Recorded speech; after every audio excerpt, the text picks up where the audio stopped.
Certificate సాధించడం జరిగింది. ఆ అమ్మాయిని కూడా సన్మానించాల్సిందిగా సిఐ గారిని కోరుతున్నాం. గట్టిగా చప్పర్లతో అమ్మాయికి శుభాకాంక్షలు తెలియాల్సిందిగా కోరుతున్నాం.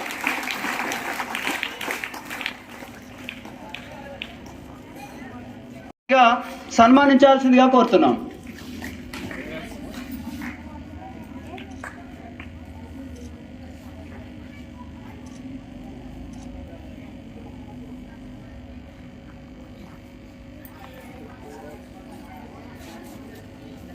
ఫాతిమా జహీరా ఖాన్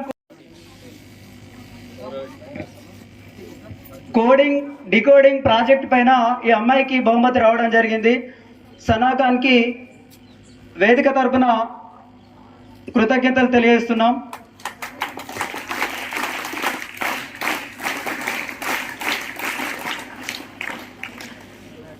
సమయం మళ్ళీ మళ్ళీ రాదు.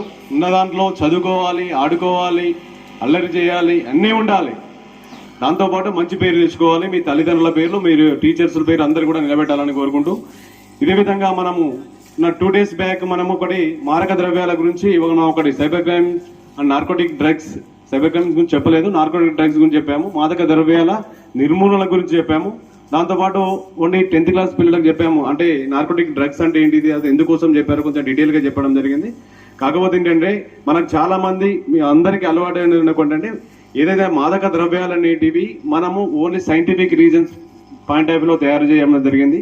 దాన్ని చాలా మంది మిస్యూజ్ చేసేసి చాలా మంది వాడకం చేసి మన యువత ఇంత అందమైన బాల్యాన్ని, అందమైన జీవితాన్ని గడుపుతున్న మిమ్మల్ని ఒక సైడ్ పక్క ద్రవ తట్టించడానికి గాంజాయి అనే ఒక మహమ్మారి మనలో వచ్చి చేరింది. దాన్ని కొంతమంది స్వార్థపరులు వాళ్ళ డబ్బుల కోసం మన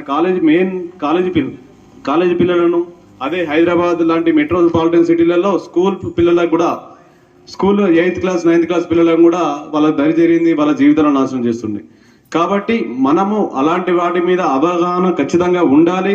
ఎవరైనా మనకు తెలిసిన అలాంటి అలవాట్లకు పోయినా కూడా మనం మన పేరెంట్స్కి కానీ టీచర్స్ కానీ చెప్పేసి ఆ పక్కదారి పోయేటోళ్ళని కాపాడుతూ మనం కూడా ఎటువంటి పరిస్థితుల్లో అలాంటి అలవాట్లకు పోకుండా ఉండాలని చెప్పేసి సమాజాన్ని మంచిగా పునరుద్ధరించాలని కోరుకుంటూ ఈ అవకాశం ఇచ్చిన మీ అందరికీ కూడా నా యొక్క ధన్యవాదాలు.